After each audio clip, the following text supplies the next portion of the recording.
Our theme again is integrating environmental and climate literacy into the curriculum, and the agenda is here. We've already gotten through the first couple parts, and what will come after just getting grounded in this topic is a quick K through 12 snapshot of what curriculum integration looks like. And then after looking at that from individual teachers, thinking about how can we work toward equitable systemic integration of the curriculum with environmental topics. So we'll look at some systemic approaches in the county and also share curriculum and programmatic resources and touch on funding opportunities. And then we'll of course have some district team time mixed in for you to be thinking about and capturing what is happening in your own districts and schools. And then a very quick wrap up today. It's a super full agenda because we have so many awesome visitors sharing their work. So I'm going to quickly reground us in thinking about this topic, curriculum integration, and what does it mean from the bigger picture. Just a reminder of last time's environmental identity spectrum that we talked about, how people develop the motivation and know-how to take informed action on behalf of the environment through these phases of building trust in nature and independent exploration, and then environmental competence. And the environmental competence is really a lot of this curriculum piece of learning about ecosystems and human and natural systems interactions. And that phase really relies on people having those earlier phases of experiences. And then getting to apply that knowledge through environmental action is really empowering and leads to more lifelong stewardship intentions. And then I also wanted to share the context at the state level with our blueprint. We do have a blueprint for environmental literacy that was released in 2015. And this is the definition of environmental literacy. That's something people often ask about, like, what does it mean exactly for schools? And so you see it here, what they define as an environmentally literate person: somebody who has the capacity to act individually and with others to support ecologically sound, economically prosperous, and equitable communities for present and future generations. And that includes providing those lived experiences and education programs that are in the classroom, experiential education and outdoor learning, so that students are developing the knowledge, skills, and understanding of environmental principles to make informed decisions and analyze the environmental issues in their future lives. And there are tons of great resources at the Cali Rebs website for administrators. That's the California Environmental Literacy Initiative. So that's a great go-to site for all of you. And just want to point out that our state also has a superintendent who really understands the connection between environmental literacy and equity, and shares how interacting with local environments gives students these experiences in learning about core subjects that not only support their academic achievement, but provide the cultural relevance that leads to more equity of access and engagement for students, and can also impact the health of students and communities. And lastly, our state also has adopted the California Principles and Concepts, which are embedded in our curriculum frameworks. And so these principles are all a part of our science framework, our history and social science framework, the VAPA framework, the health framework, and the new math framework. And they will be embedded in the English language arts framework the next time it is revised.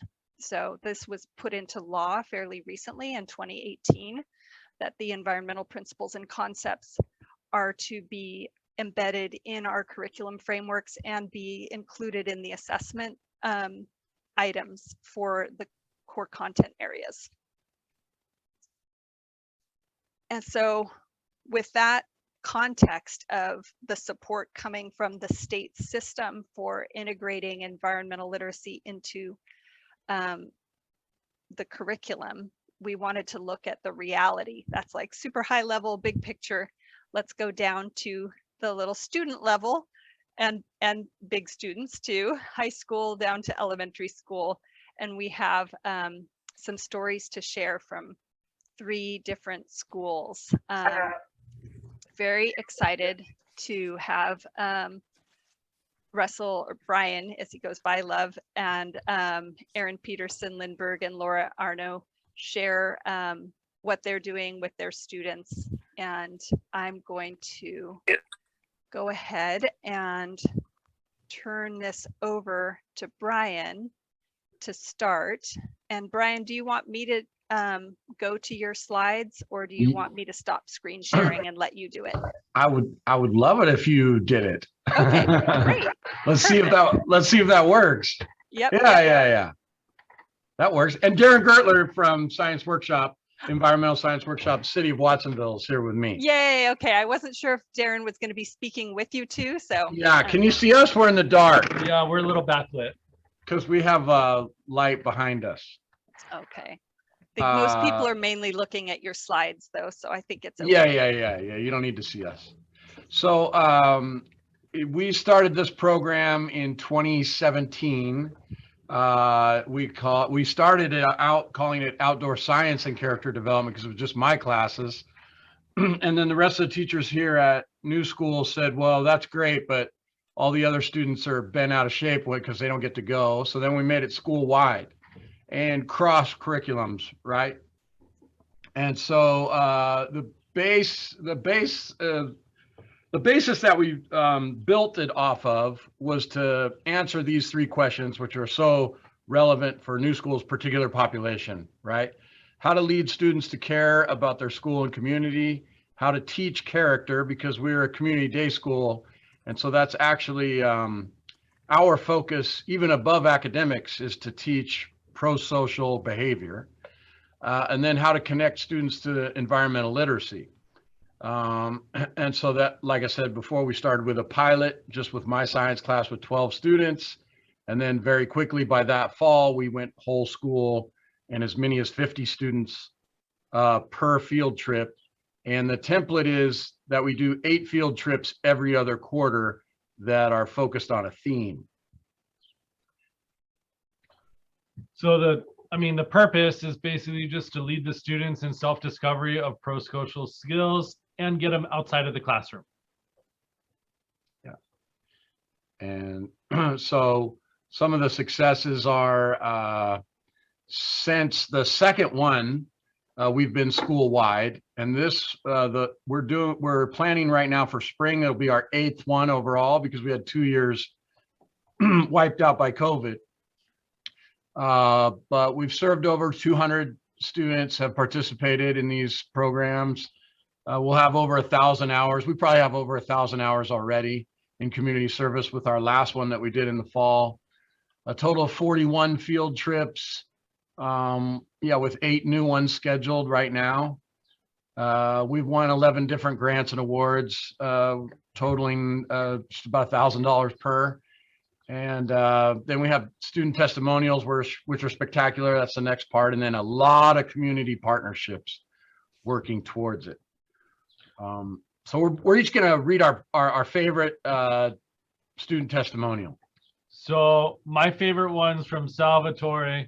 Sal has been coming to the science workshop since he was 5. So I've gotten to know him for a really long time. He's like 20 now. I remember the day we went on a boat 5 miles into the sea and saw lots of different animals. My favorite part was at the end of the program because we got to go to work at Mr. Cruz's camp. I think the program is important because we got to bond with other students and teachers. And my favorite is Maria because it's short and sweet and succinct. She says, I like 3 things about the program. I like that we work together, we learn new stuff every day, and we work with for the community. So, but the testimonials go on and on. They're all fantastic. So hopefully we share that and everybody can read those. I think the next slide, well, these are pretty much every partner that we've worked with. There's probably some missing in there, but we work with a lot of folks because they're all field trips organized around a theme. So we do agriculture and food systems in the fall, and watershed and ocean science in the spring. And so those are the focus points. And this is us at, we'll just go through these pictures real quick. This is us at Driscoll's. Driscoll's is a spectacular field trip. It has 3 elements to it. We go through their actual science labs, their field labs, and then their distribution plants. And then we work with an organization called Mother Nature's Temple, and they take us out on the catamaran and in their canoes in Elkhorn Slough. This is us working in the garden that we have here at school. That's second harvest. So the other big piece of this, in addition to the themes, is community service learning projects, right? And so second harvest helps us with that. We did 1,200 meals in 4 hours with, I think, just 12 students this year. That's our base camp there. Do you want to talk about that, Mr. Yeah, Baker? up in Corralitos, it's a kids camp called Growing Up Wild, and we start and finish each quarter there. So the very first session we're there at the beginning of the quarter, we kind of focus heavy on team building and trust building. And then by the end of it, it's kind of a celebration with barbecues and some community service. So we give back to the site that we're learning at. And reflection, we interview all the students. And then there's also a piece where we thank our partners. And so we have one day where we just work here at school and we make tie-dyes with our logo on it, and then mail it out to everybody who helped us with these programs. Here's like an example of day 1 in Corralitos, in the redwoods, getting to know each other, learning how to work together, trying not to fall down in the dirt. So here's examples of our service learning projects. Removal of non-native plants and replanting native plants, usually at Ramsey Park.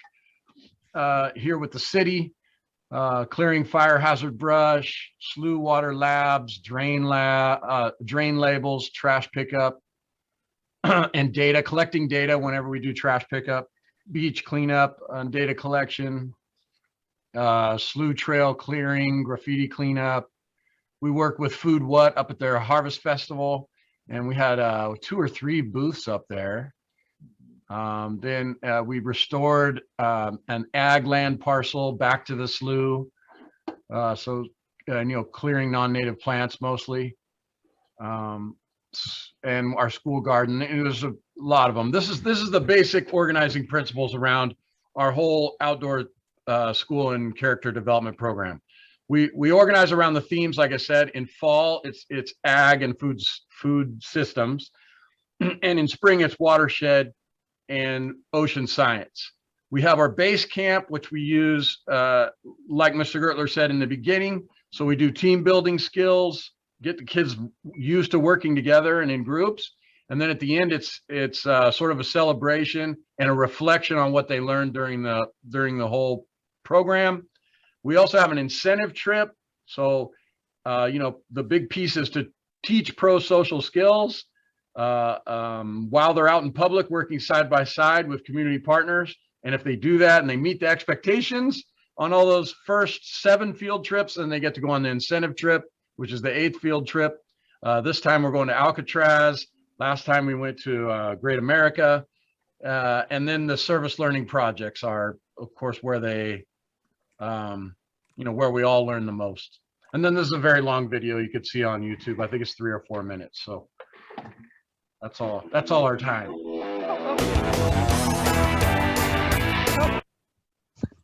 Yeah, folks can go there and watch those on their own. I'm sure the link will be in the chat. Yeah. Yes. That's great. Thank you so much for sharing. And these stories, of course, it's not like we're expecting that this, you know, group representing districts all across the county is going to be able to take these programs and just do what others are doing, but just to give you all the inspiration to see a range of ways that people are really successfully integrating environmental literacy and in their instructional programs that meet their goals. Like you were saying, your goal is really character development first and foremost, along with the academics. Yeah. And so that was super inspiring. Thank you for sharing. Thank And you. maybe if everyone can just take a moment to jot down like what resonated with you from that presentation, just like a minute of individual reflection time that you might want to discuss later with your team.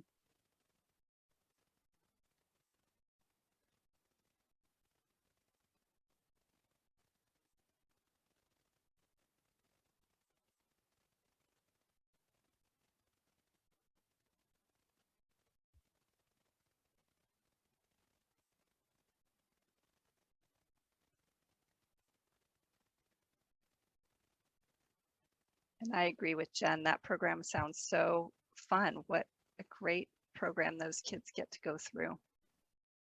Thanks for sharing the video link in the chat. All right, so I'm going to move on to our next presenter, and that's Erin Peterson-Lindberg from Branciforte Middle School. So a very different story, a traditional middle school classroom environment. I'm going to stop sharing my screen so that Erin can maybe share herself. Then she can go at her pace. I'm going to give it a go. Thank you, Amity. It's been a minute since I've shared my screen, so let's see if this works here. Hi, everybody. I'm super to be here. Let's see if I can get this going. I'm not sharing yet. Let's try it again. If it doesn't work this next time, Amity, I'm going to have you do it. So, can you all hear my dog in the background? We sure can. Oh, darn it. That's okay. Quiet myself down. Okay, so do you see my screen? Do you see it's coming up? It's black right now, but we're waiting to see if it loads. Do you see anything on my screen? Nope, not yet. Oh, wow. Let's try one more time. I suppose worst case scenario, Amity, I could have you do it. Let me stop my screen share and try one more time. Okay.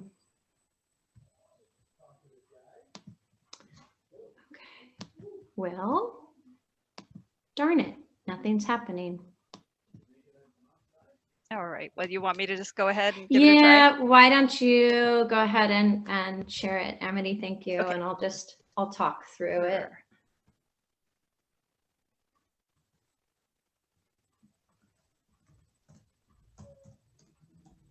All right. There we go. Uh-oh. If you want to, Amity, if you want to do just the slideshow version, or that's okay, you can just have that. So hi, everybody. I'm Erin Peterson-Lindberg. I have around 130 to 160 students each week.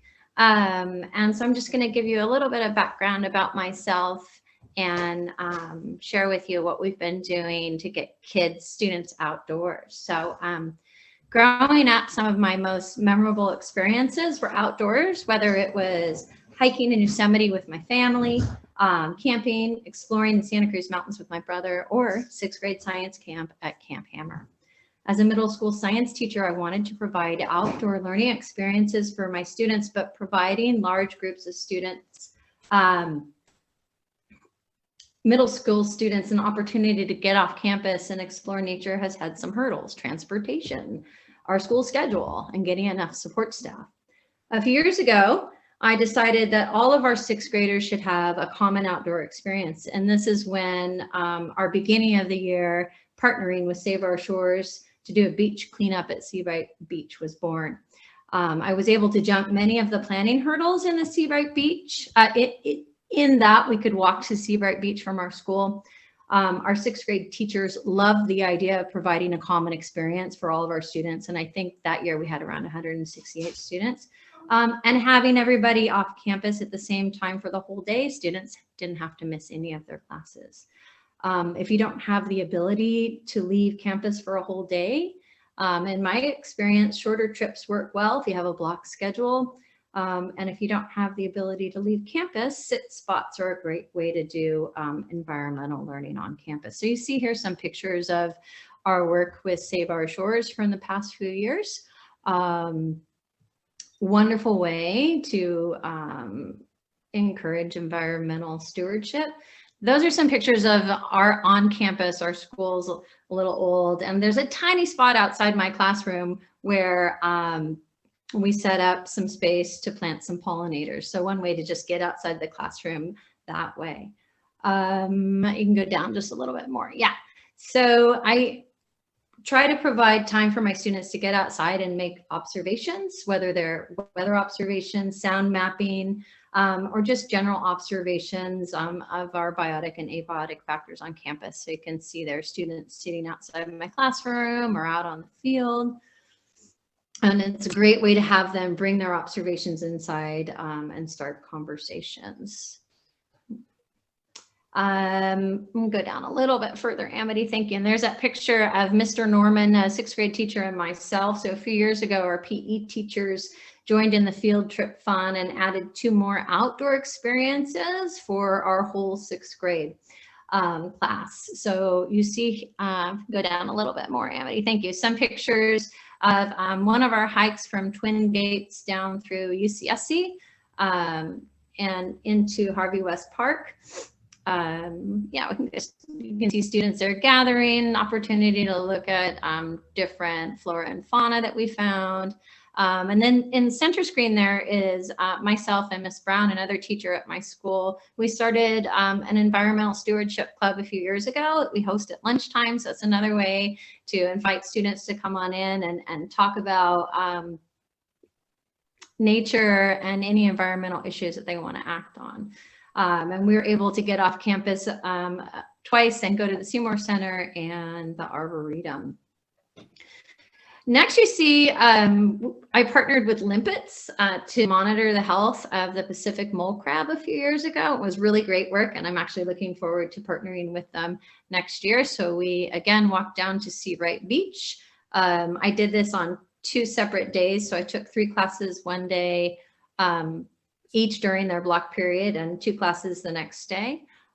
So you see just some pictures of measuring the mole crab, and we took the data back to the class and entered it into the Limpets system. Go ahead and scroll down a little bit more. Great way to get the kids to interact and talk to each other and learn scientific tools, etc. So distance learning, there's some, let's see, distance learning was a challenge for many reasons, but are there any pictures here? So one of the highlights was time to step away from the computer and work outside. So I often ask my students to work in a sit spot last year and come back in and just share observations. We also last year partnered with Save Our Shores to work through their unit on trash in the water cycle. And this was such a great opportunity for students to look at a local issue and figure out a solution to the problem. So students used Google Earth to assist in diagramming their neighborhoods, including their watersheds. And the culminating activity of that unit was a student design project to highlight the plastic debris issue and their solutions. So some students designed new storm drains. Some students designed posters to put around the class, and another student designed a song, a rap. That's pretty cool. I'm not going to play it now, but there's a picture of Gemma right there. Gemma has this amazing rap about the plastic debris issue and how to solve it. So that was a really good pairing last year. And these are more pictures. So this zoom forward to this year. We went back to UCSC and hiked into Henry Cowell. So we got back to having all our students together, around 140 students, I believe. walked through Henry Cowell. We did sit spots as well and brought that information, what they drew and heard, into the classroom and identified biotic and abiotic factors. And just the final thing I want to say is just that it was great to be back in person and get students actually taking them back out into nature. Not only do our outdoor experiences reinforce in-class concepts, they also teach us a lot about students socially and emotionally.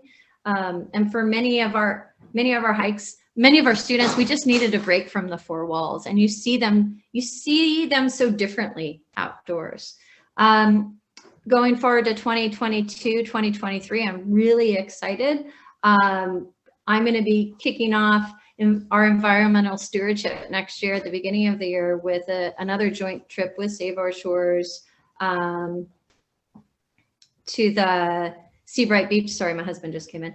To Seabright Beach to participate in a beach cleanup. So all 6th graders will be going there probably beginning of September. And then I'm also teaching an AVID class next year, and I'm super excited to combine AVID and environmental stewardship. I hope to partner each 6-week class with a local organization such as the Natural History Museum, Seymour Center, Save Our Shores, Limpids, and Bird School to assist in our environmental stewardship endeavors. So that's in a nutshell what we've been doing and what we're going to be doing in the future. Thanks. Wow. Thank you, Erin. You're such a rock star. Thank you so much for sharing all of what you've been doing to get your 6th graders out and connecting environment with your curriculum. And please share your appreciations in the chat or any feedback, and also take just a moment to write down anything that you want to take away from what you heard from that presentation that you might want to discuss later with your team.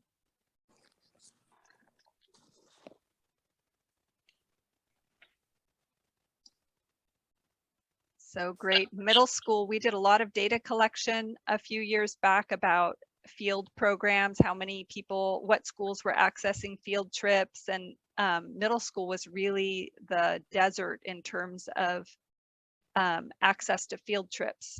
It was interesting because you'd think that high school would be just as hard as well, having the similar bell schedule, but middle school had the fewest field trips out of all the different grade bands. So it's inspiring to see how you've been making it happen. Thank you for sharing. And the last share out we're going to have is for elementary school with Laura Arno. Did you want me to share your slides, Laura? Or do you want to go ahead and do it yourself? Yeah, let me see if I can do it myself. Okay. I will stop you sharing. You have to stop Yep. first. Yeah.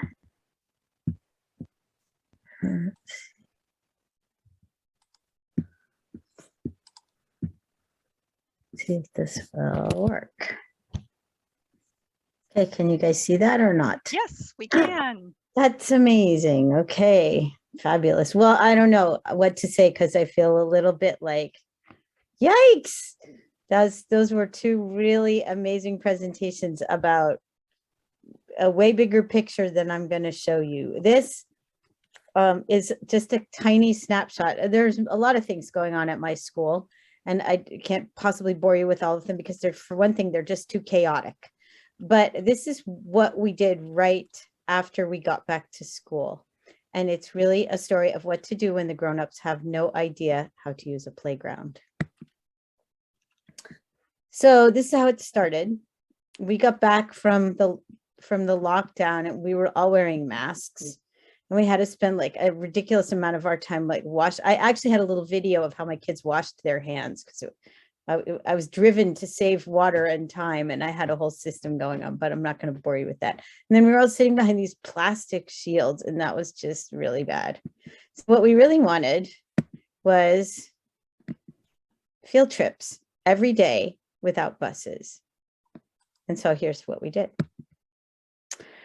So for starters, our district had adopted, without asking any of us, a program called Defined Learning, which is project-based learning with a focus on careers that comes on a website and looks really bad when you first look at it, or it looked bad to me.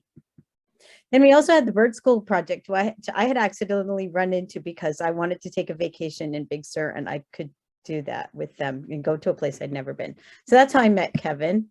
And Kevin showed up and helped us learn to love the wildlife that was already around us. It was so cool. It's already right there. And then outdoor spaces. Calabasas is really, really fortunate. We don't just have a playground. We have amazing landscape and not one, but 2 school gardens. So that was cool. And then we got some community support and advice from experts. And then we came up with a vision and a plan. And you'll see at the end, there's a missing piece. I can't even read what that says because I have to move you guys. Sorry. Give me a sec. There you go. So, but we did come up with a plan or a bunch of plans. So why does this not want to go to the next page? There we go. So defined learning describes itself as the authority on applied learning. Okay. They say through hands-on career-focused projects, teachers can easily implement curriculum-friendly creative learning opportunities. Okay. I would say it's project-based learning light, to be perfectly honest, but I stumbled upon one of their units on urban forestry and it was a perfect fit. So the first thing we do is we brought Bird School project in with all their binoculars. And then I have the best principal on the planet. I just have to say, because then he bought me 15 pairs of binoculars. So we have binoculars at school now. But Kevin showed up with real tools for the kids, real binoculars, real field guides. I provided the real journal that is tucked under that kid's arm. And you can see they're like writing and looking and they got pencils in their hands and binoculars. We have real wildlife at our school. Kevin thinks we may have the birdiest school in the county. And the main thing is we had real opportunities to speak and listen, read and write. So this was the ELD that had been missing all year while the kids were behind those screens. They argued and they convinced each other and they read field guides and they wrote stuff in their journals. It was ELD. It was without the pain. Oh, come on.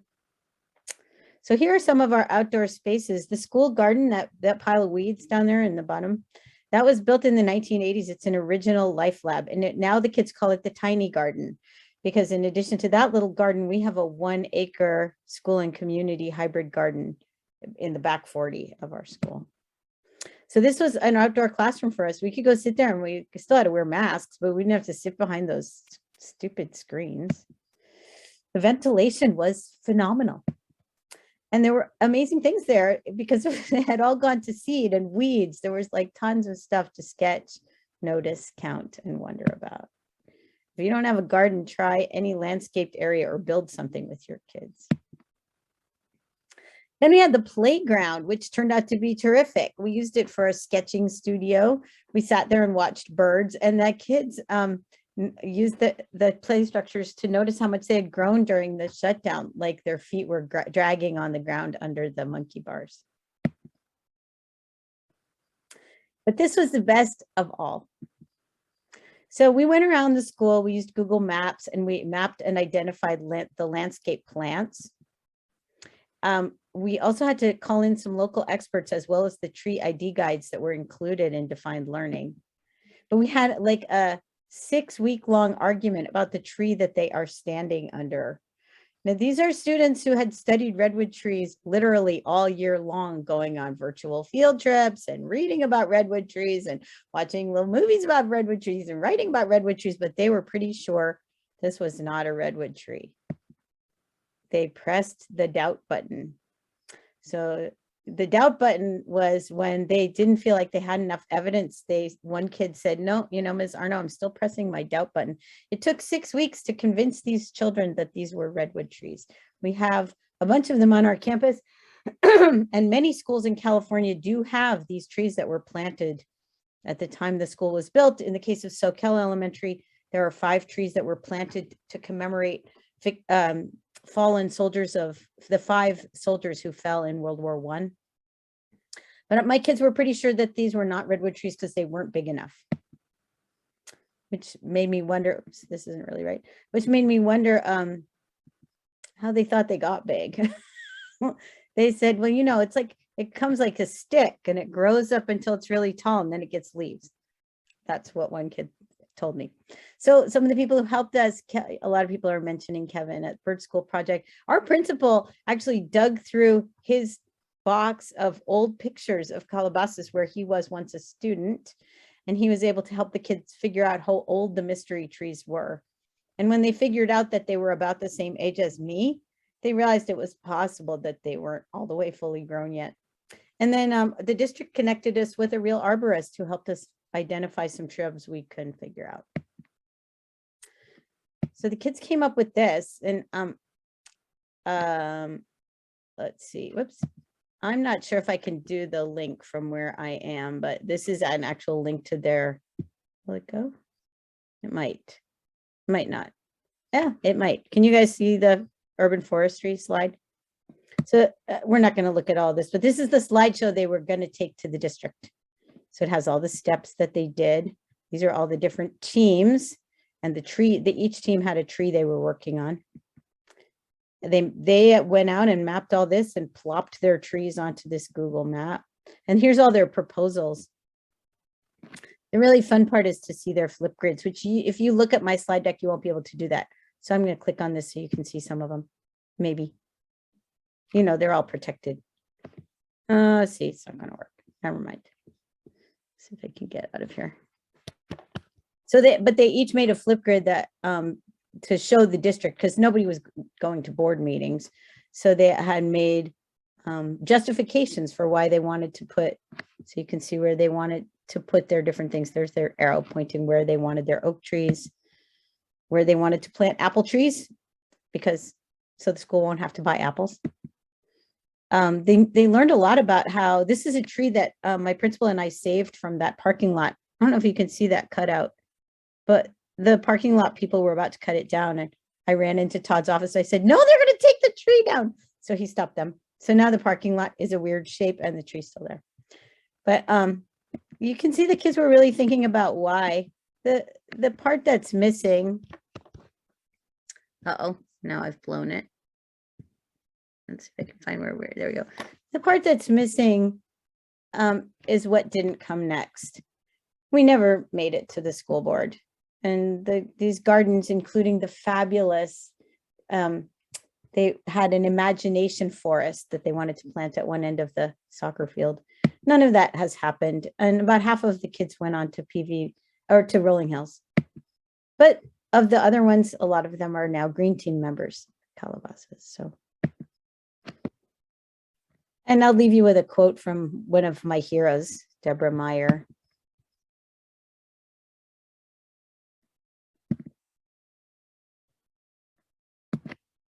And that's all I have for you. Bravo. I want to show those PowerPoints to my high school students and show them what they're capable of, because we're doing a agroforest, Laura, and I would love to see that. Let me put the link for it in the chat for you guys. Okay, thank you. Yay. I'll Oh, email you and bug you too. Oh, no, you don't have to bug me, but you're welcome to email me. You know I what I just have mean. to change the settings. Oh no, actually this is already public, so I'll just put it in the chat. thank you thanks so all of much you. for sharing, Laura. That was fantastic. And yeah, all of you just take a moment to think about what resonated from that presentation for your district to take away, what you might want to discuss with your team. And we are going to have to fly through this next section. But before we do that, we've all been listening and watching for a while. So just take a moment to stretch and look away from your screen. Because we have a lot of presentations in this meeting.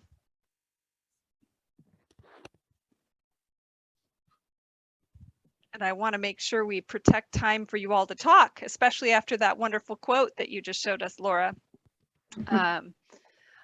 But the next section we wanted to talk about was, those are great stories of real, working integration of significant integration of environmental topics into the curriculum and outdoor learning into the curriculum.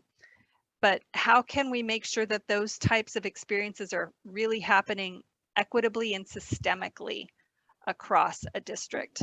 Because that's where it gets tricky, of course. And not everything can be the same across a district either. You don't want it to be, because there's, you want to take advantage of all of your local assets.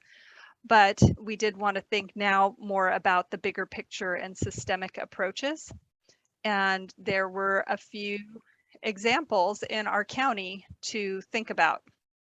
So we're going to start off with a quick share out from Scotts Valley Unified School District about their work to really get equitable access to outdoor learning. And I'm going to see if Alex, do you want me to share the slides you gave me earlier? Sure, you can do that. Okay. And please take a moment to introduce yourself. Yeah, because I didn't go to that slide. that's okay. I'm Alex Friel. I'm the Director of Curriculum Instruction and Assessment in Scotts Valley Unified School District. And I was going to share a little bit about what we've done to really work through maintaining our momentum with environmental literacy and incorporating it into our daily practice and weekly practice in our TK through 5th grade. So there was a lot of emphasis on this in 2018, 2019, 2020, prior to when I came, of really starting to look at environmental literacy and ensuring that we're partnering to make this happen. And so then obviously COVID, and we felt it was even more important to do some outdoor science and really incorporate all of that. So last summer and last spring, we worked with the county office to do the Science Outside initiative. And so what that entailed was hiring a teacher that would come and model lessons for our teachers and support them in starting to implement this in their own classroom and outdoors, and show them how they can really bridge those standards that they need to cover with the outdoor environment. So in the fall, we began the planning process. The teacher, Renee, she would work with the teachers to plan and look at the units that they were going to be teaching and see how it could embed into a natural unit. So physical science was a good one, and there was a couple of other options. And so they worked in collaboration for scheduling and curriculum. And then in the winter and spring, she worked with those teams, those teachers. They did TK2 first, and then they did, or 3rd through 5th first, and then TK2 second in the second part at both sites, and began to work on the collaboration and teaching those lessons outside. And so the goal is that next fall, the teachers are walking away from this program with lessons and units that they'll be able to teach next year to their students that they've practiced this year and observed teaching this year. So the program, you can go to the next slide. The program nuts and bolts that was 32 hours per week provided to the district, and that was split between 2 schools. It was NGSS standards aligned with our FOSS curriculum that we're currently using. Site teachers are required to participate in the program and work alongside Renee, who's our county office sponsored teacher. We as the district took on paying for materials and partial costs of the teacher, and that included boxes that went out to the sites that could be refreshed and sustained so that they would have access to that curriculum, those curriculum pieces the next year. So we make sure it was sustainable. Okay, we'll go to the next one. So the program components, and you can see some of the pictures of our students. I've added a bunch of pictures from the program. Included walking field trips, so teaching the teachers and the students the areas surrounding, kind of like what other presenters have talked about, is We actually live in an area that there's a lot of nature all around us. And so we can use that to teach. And so going on these walking field trips within a short radius of the school to really look at what opportunities are out there. Every student had a nature journal that they would use daily when they worked, and they would take time. You can see in the upper corner, the student that's journaling in their journal in nature. It aligned to physical science standards. There was small group exploration, mindfulness practices, and environmental awareness. And in the bottom page, you can see those are actually local bird maps. And so students were trying to look at the birds and identify birds. And so, like I mentioned, this is just more examples of the areas right around us where we could go out and have real world hands-on experiences and start seeing things in our natural world. And then I wanted to make sure to bring in some of the teacher feedback. So this is just a quote from one of the kindergarten teachers, that it's a great opportunity for a change of pace in the classroom, get students up and moving around and breathing fresh air. And the students really did say it was their favorite part of their week or their part of school. And you can see some of the projects that the younger students have been working on, creating a bird environment on paper plates for their students to see, to mimic what that would look like for a birdhouse, bird home. This is a longer quote, but I really thought it spoke to the goal of the program, which was refreshing my desire to get students outside of the classroom, and that it gave practical hands-on lessons that could be used directly in the classroom. So that's really our goal moving forward. And so, as I had mentioned, we want to make sure that we're keeping the momentum going beyond just 1 year. It's great to have the one-time funding. It's great to be able to get a teacher to help us with this. So, but we all want to look at how can we sustain this work. And so we're keeping environmental literacy as one of our district-wide goals and focuses. We have middle and high school initiatives as well. This is just our focus on TK5. And we really provided professional learning this year and will continue to do so, dedicated to our outdoor learning and environmental literacy. This year we hosted 2 days, and Amity actually helped present both of those, which was wonderful. We also had Renee there too, and it helped really invigorate our teachers to do the work. And then align the curriculum with outdoor science initiatives and expanding our opportunities for units to incorporate the outdoors. So as we're looking at our science NGSS standards, as we look at bulking up our curriculum for science, keeping in mind these pieces and making sure we're embedding them into everything that we do.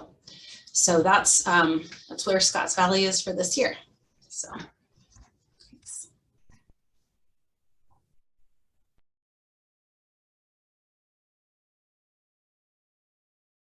Amity, you're on mute.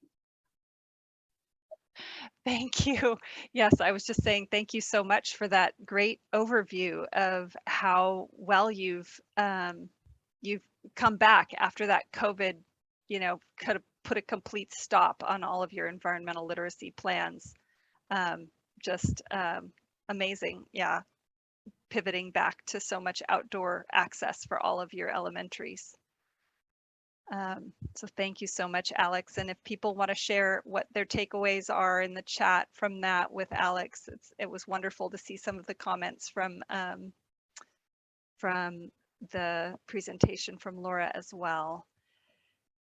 And we are going to go back to the other deck here. And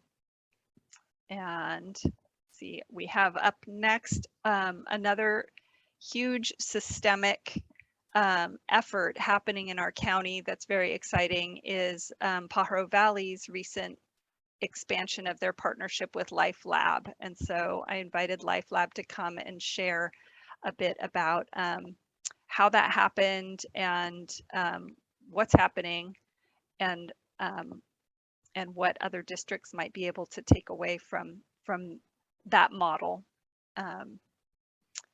giving garden-based learning to all students. So I will stop. Did you want to share your own slides or have me? I'm happy to share them if Okay, that works well. that's right. That's what we said. Yes, you're going to go ahead. Thanks, Amity. And yeah, go ahead and introduce yourself and who did. Thank you, Dawn, for being here. Oh, our pleasure. Thanks so much for doing this and for having us.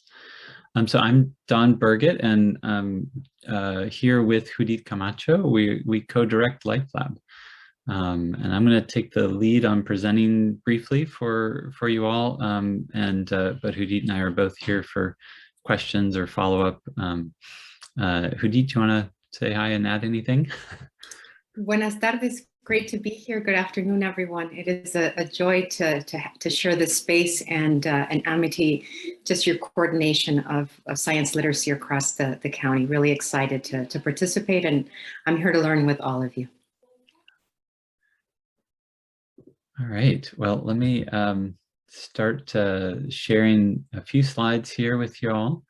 And so some of you may know us very well, some a little bit, and some maybe not so much. We've been doing this. Oh, let me get over here where I can control that. So LifeLab's mission is this.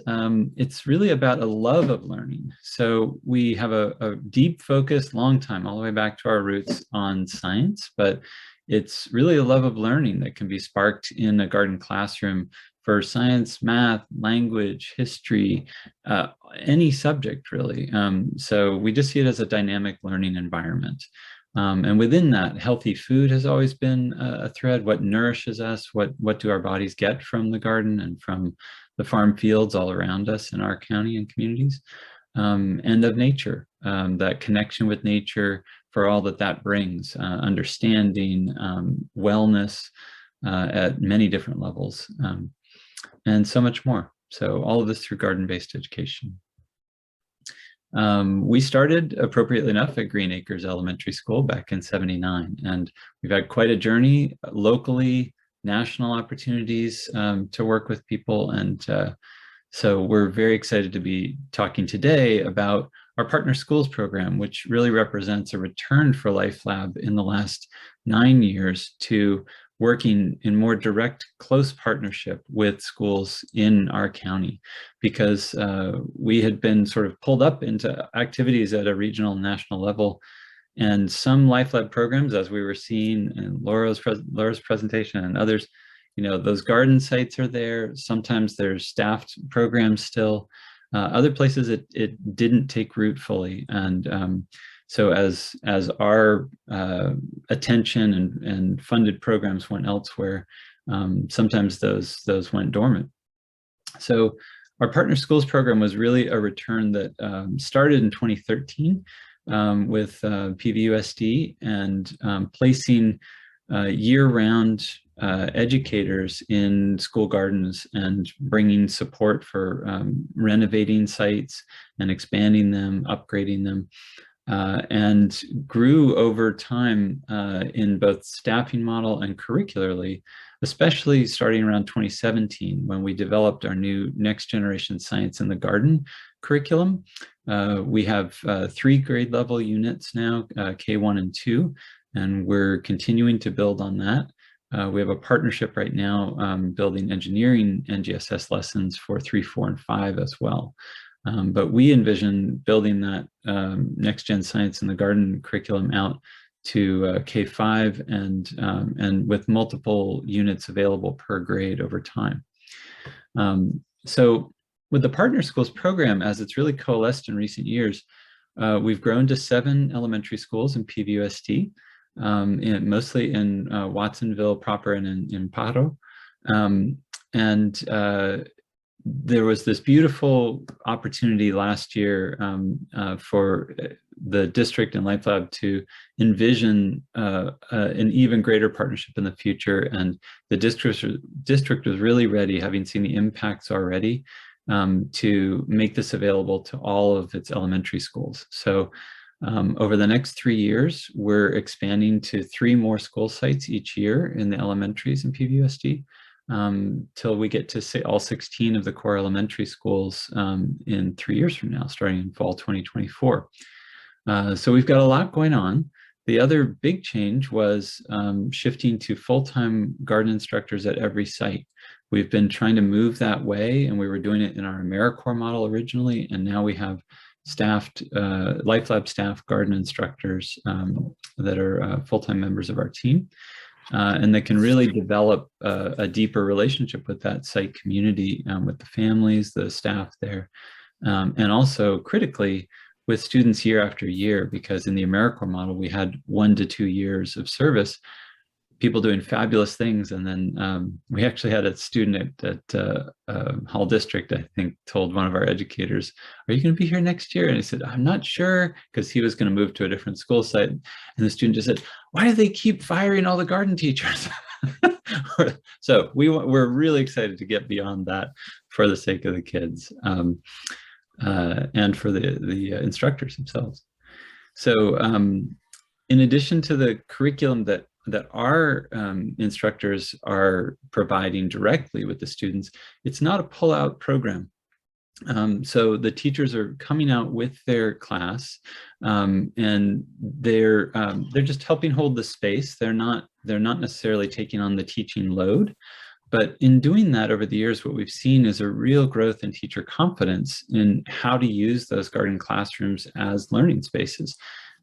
Everything from outdoor classroom management and how that's different from indoor classroom management to the details of what's possible. And so we've seen over time, both through assessment surveys, we've seen teacher confidence grow. We've seen the number of times that teachers bring classes out on their own outside of LifeLab program time grow.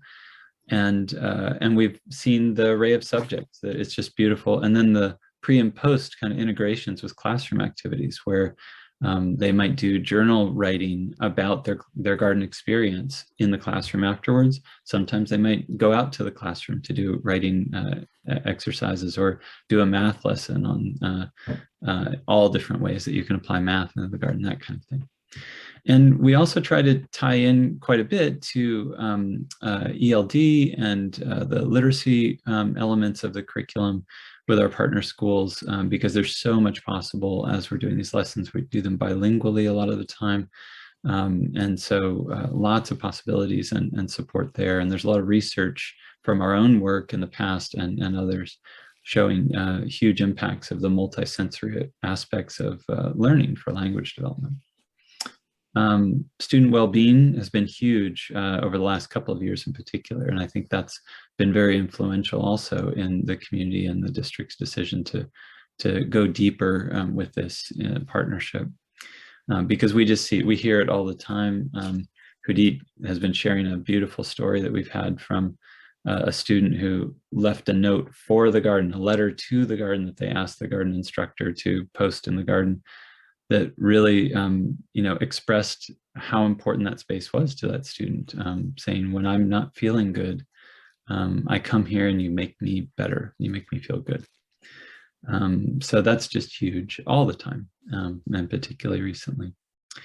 And then cooking and nutrition has always been a part of what we've done. We do tastings. We have 10,000 plus data points on tastings. And what's really remarkable is as kids have that experience, as many of you may know, it's really different from being presented with something new, a quote unquote healthy food, a produce item that they've never seen before sometimes in a cafeteria context on your plate or at home at a dining table. The reaction there is very different from the reaction of being in a garden or on a farm setting, getting to understand that plant in context, and then having the opportunity to taste it. And what we see every year is 50 to 60% of the time, kids in our PVUSD programs are trying something for the first time. And 70 to 80% of the time, they're having a positive experience. So 60% or so of that is saying, "I tried it and I loved it." Another 15%, "I tried it and I liked it." And then a few are saying, "I tried it and it wasn't my favorite," especially the time that we tried dandelion greens. I thought that was a little cruel. But some kids have well-developed bitter taste buds. And then family connections are, we're really excited about the one-to-one model with the staffing now, so that we can really deepen the connections in the school sites with the families. They're already involved in the gardens, and we're really excited to have them more and more involved. And then in particular, you may have heard about a very special project at Starlight Elementary that's being built right now, Emerald's Culinary Garden and Teaching Kitchen. It's a national partner of ours, the Emerald Lagasse Foundation. The famous chef, Bam, New Orleans chef, is all about school gardens these days. So they made a very generous grant to build a teaching kitchen and a large garden there that's going to be a resource for the community in that area and for a number of schools. So we're excited about really upping the cooking and nutrition part of what we're doing too. We also integrate offsite programs. So our field trip programs, we have our blooming classroom in Western Watsonville on a farm, and every second grader from our partner schools goes on a 3-hour field trip there during the year. And we integrate the experiences there with what they're getting at the school site. Our garden classroom, some of you may have brought your classes to our garden classroom that we've had for 20 plus years at the farm at UC Santa Cruz. And that's been open registration for that history. We're actually looking to move that more toward more intentional district level partnerships of that same kind, where we can say what fits well for your district to really connect with what you're doing on your learning plans. You know, should it be your 3rd graders or your 4th graders or your kindergartners? Let us know, and then we can set up a way to get those scheduled in. So we're excited about those opportunities. And then just really quickly, I want to, of course, bring the kids in the room. This was actually at our blooming classroom, and I hope the sound will come through right.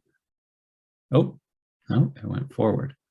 Let's see. After 15 years of running field trips in the garden classroom in Santa Cruz, we opened a second field trip site in Watsonville called the Blooming Classroom to make sure that kids in every part of our county have equal access to garden-based learning. I'm a scientist! I'm a scientist! I put petals, seeds, nectar,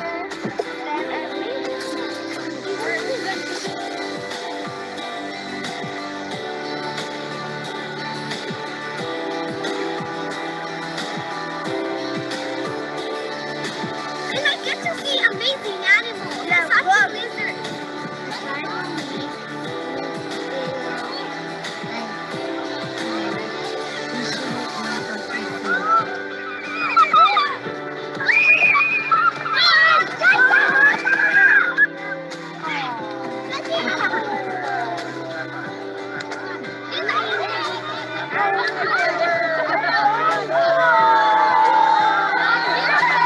It makes me feel like eating more vegetables and eating more fruits so I can be strong.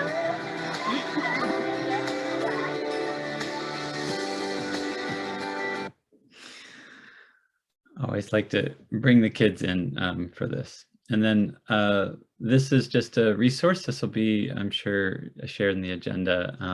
This tells you a little bit more about overall what we're doing in both our local and our national programs.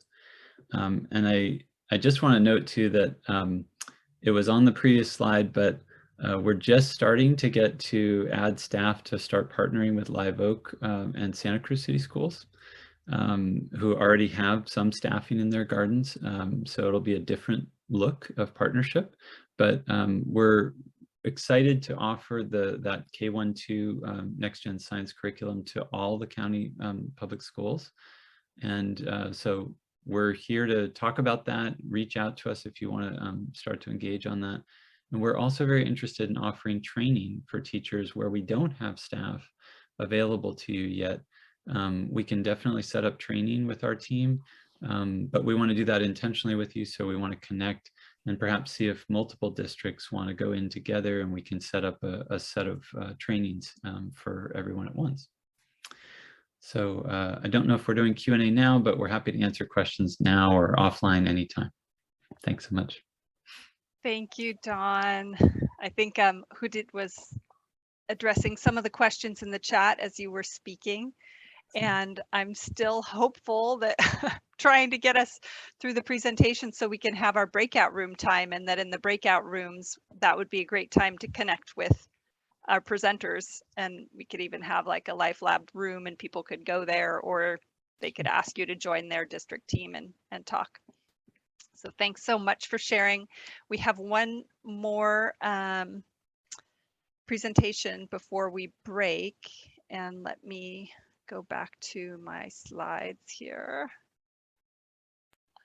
Okay, and this one I'm just going to give a brief intro to. And please feel free to use the chat to capture questions and things that you want to follow up with Life Lab, because there was a lot. You have so many amazing things going on, and it's so exciting to hear about that, the potential ideas for joint professional development too. So that I would have added to our PD section here. We'll have to just do it later.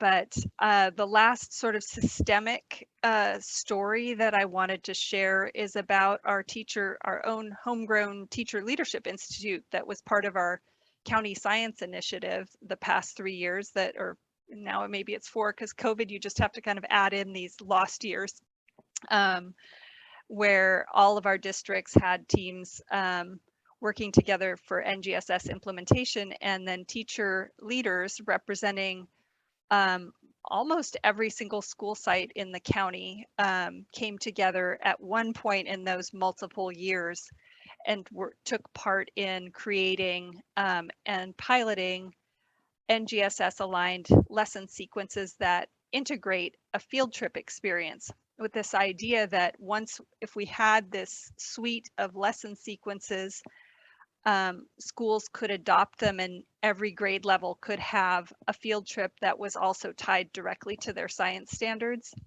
And then there's also been other lesson sequences created with these environmental education partners. So just this idea of embedding a field trip into your standards-based lessons. And I'll share a little bit more about that later in the program, but I want to give the rest of this time over to Coastal Watershed Council to share about their specific lesson sequence experience of piloting that with San Lorenzo Valley and the impacts it had, just as an example of what could be done systemically if every grade level were to adopt a different lesson sequence. And those are all linked in this.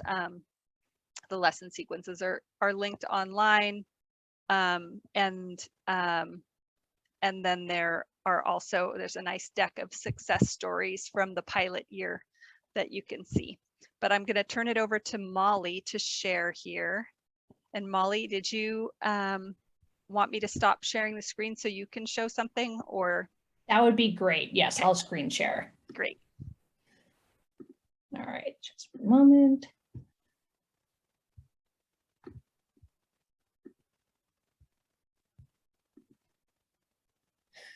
Well, hello, everyone.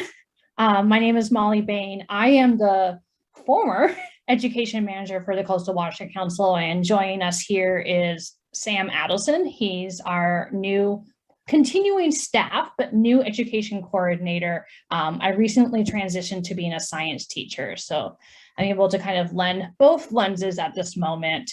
Sam, did you want to say hi quickly? Hi quickly. Happy to be here, everyone. That was clever.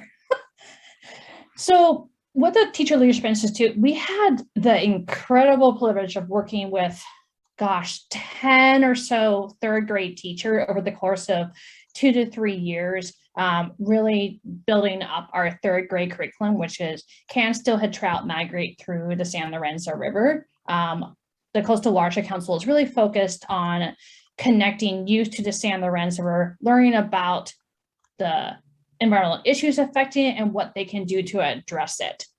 And so I just want to do a quick overview of why we see integrating environmental literacy into the curriculum has been so impactful, using third grade as the example. When you haven't been on Zoom in so long, you're not practiced anymore. Okay, so kind of taking a high level view of why integrating environmental literacy is important is promoting, as we can all tell, promoting those positive environmental choices.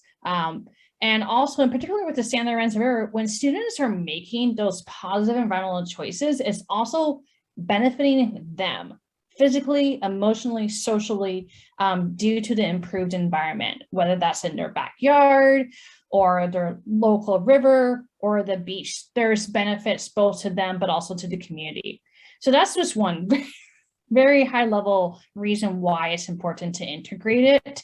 The other reason is that more on that internal level, when youth are engaged in environmental literacy, they're getting a sense that they make a difference. And I know we noticed that in all the other presentations that when students are taking action, they're noticing that no matter what their age, they're able to make a valuable contribution to our community. Super high level there. And some of the ways that we make this relevant for a classroom teacher to want to teach on their own or to have us come visit is that we try to make it as interdisciplinary as possible by integrating literacy, math, visual and performing arts, and then social emotional learning. And so just using the third grade as an example here, the examples of how we integrate literacy, as you can obviously see some scientific text that students would read in third grade to help them understand scientific concepts related to their exploration. Many classes have chosen to do an extension where they do a jigsaw activity where students become experts on different topics.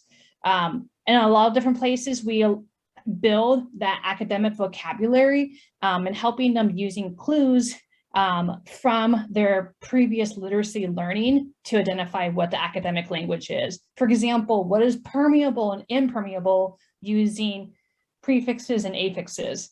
And then when students do an action project, there's opportunity for them to do persuasive and informational writing. And then quick example of how we integrated math.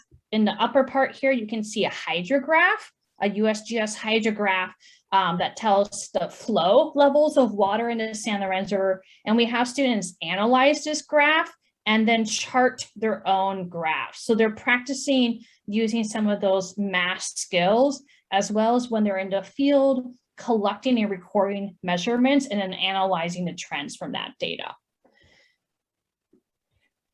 And an example of how we include visual and performing arts is in the example you see here, this is the final product that students will be working on for 3 weeks as they add different layers, as you can see in different colors, for different components of steelhead trout's life cycle, their migration, and where they live along the San Lorenzo River. So they're having a chance to draw while they're doing that. There's also chances for performing arts when they do their action project. We've had students do a video newscast. So again, kind of sharing themselves that way. And then the other last piece in terms of how we integrate is through social emotional learning. We love to integrate mindfulness activities. There's always reflection opportunities for students to reflect on what they've done, what they're proud of. And then also giving them moments to challenge themselves so that they know that they can do hard things. So you mentioned I've shared the action project. So this is an example of what students will do once they complete all the investigations. Is they'll plan a stewardship action project, and they will implement that either in their school campus or within the community. And I'm going to pass it off to Sam before we get to some of the data from San Lorenzo Valley to talk about a more recent example partnering with one of the Teacher Leadership Institute's classes. So Sam, off to you.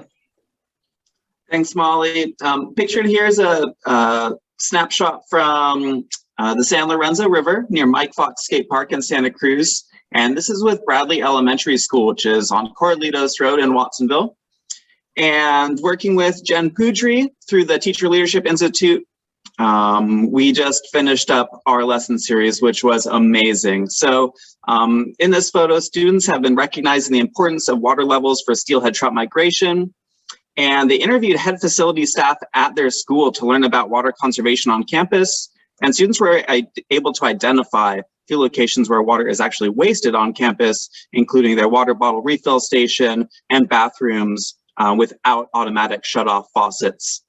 Then students kind of focused on designing an action project having to do with conserving water at school, having learned that the more water we save, the more water there is for nature and steelhead trout. Students identified, after learning a little bit about steelhead trout habitat, their needs for successful migration, and all the components that add together to make the steelhead trout's life cycle a success. Students focused on water saving issues at school, including the installation of low flow toilets and how helpful that would be. Again, saving water means more water for nature. And to share a little bit of what they know with others, what they've learned throughout this lesson series through the readings and the exploration and investigative field trips, designing trifold displays, think like science fair boards, to communicate how the different life stages of steelhead trout can benefit from having more water in their creek and rivers. That could be through an illustrated diagram, comic strips or videos like Molly mentioned, and even poetry. I had one student really interested in making a steelhead trout poem.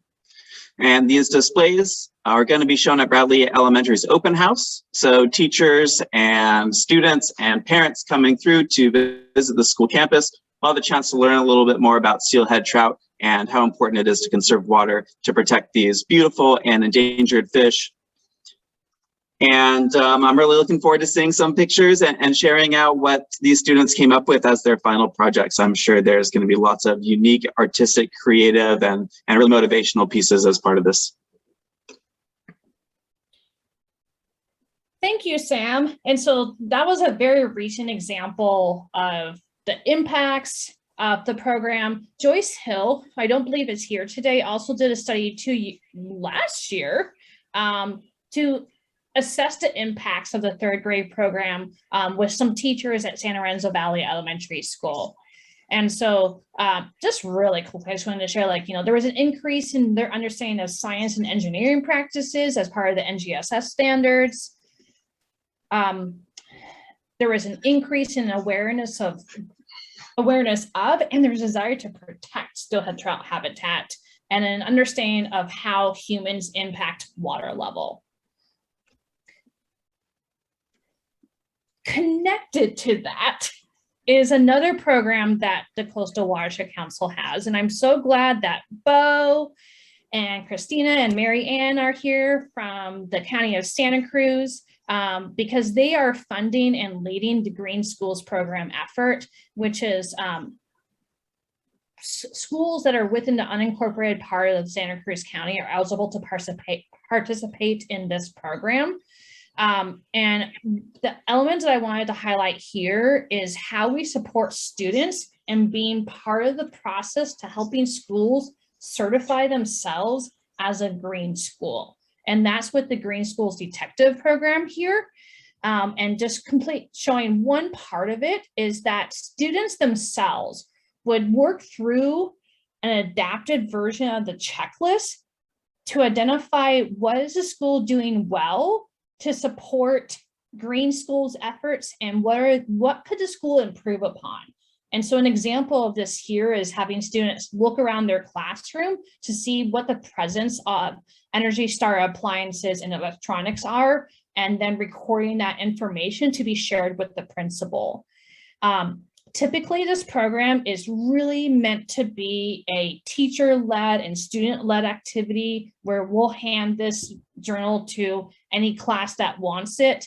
We had a unique situation of having Sam lead a class at Bonnie Doon Elementary.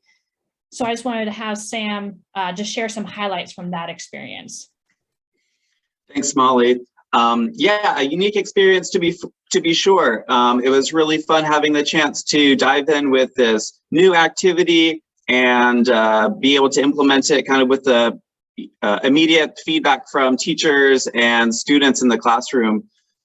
Students were able to kind of walk through the checklists provided by Molly. You saw one example there. The journals that they get are full of information, along with the physical journal. Teachers also get a slide deck, which also has links to videos. So it's really comprehensive.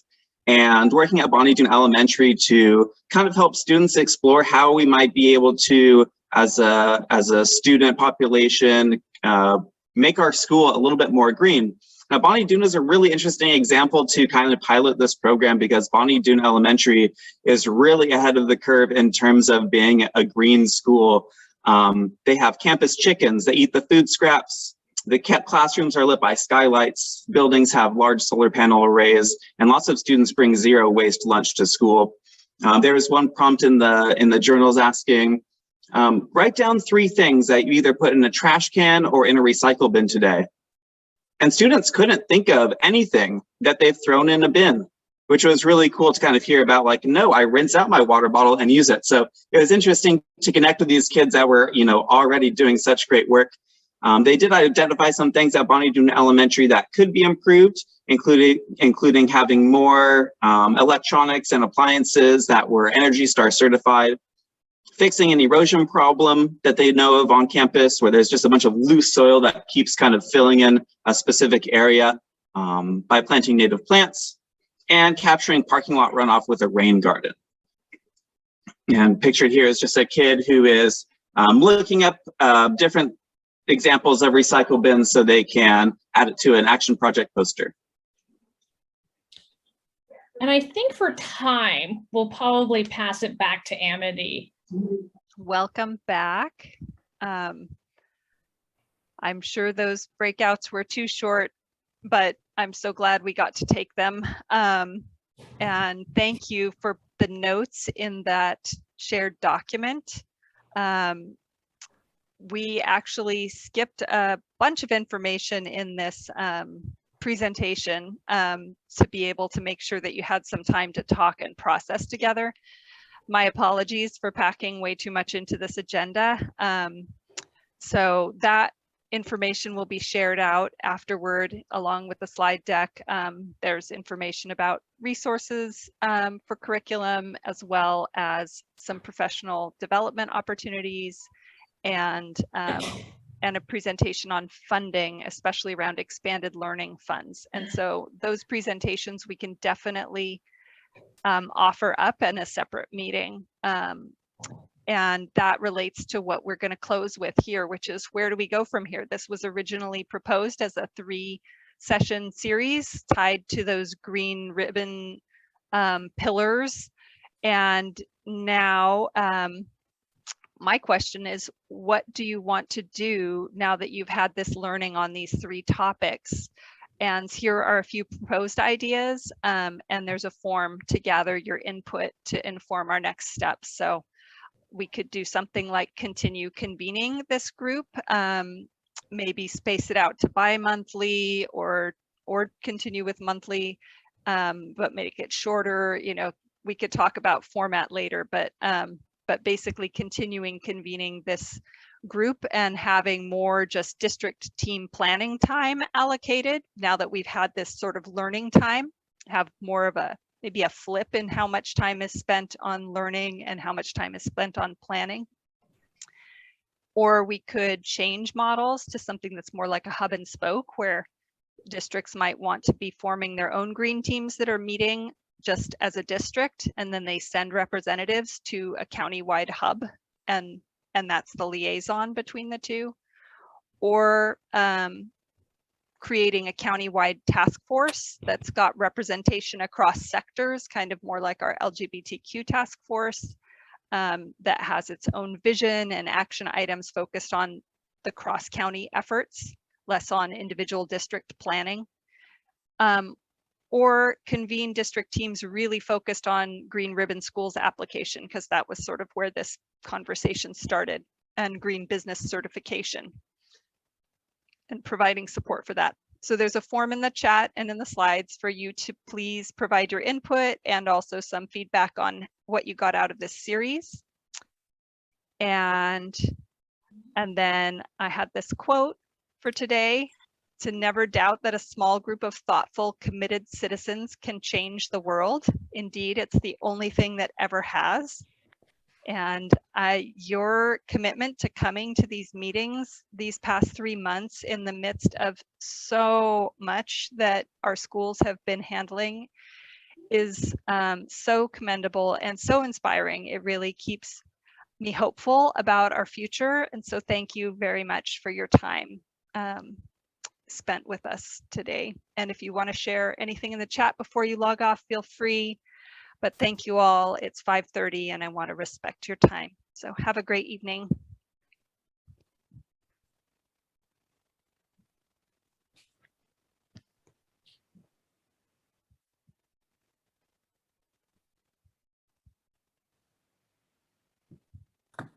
So Amity, do you have another meeting that is scheduled?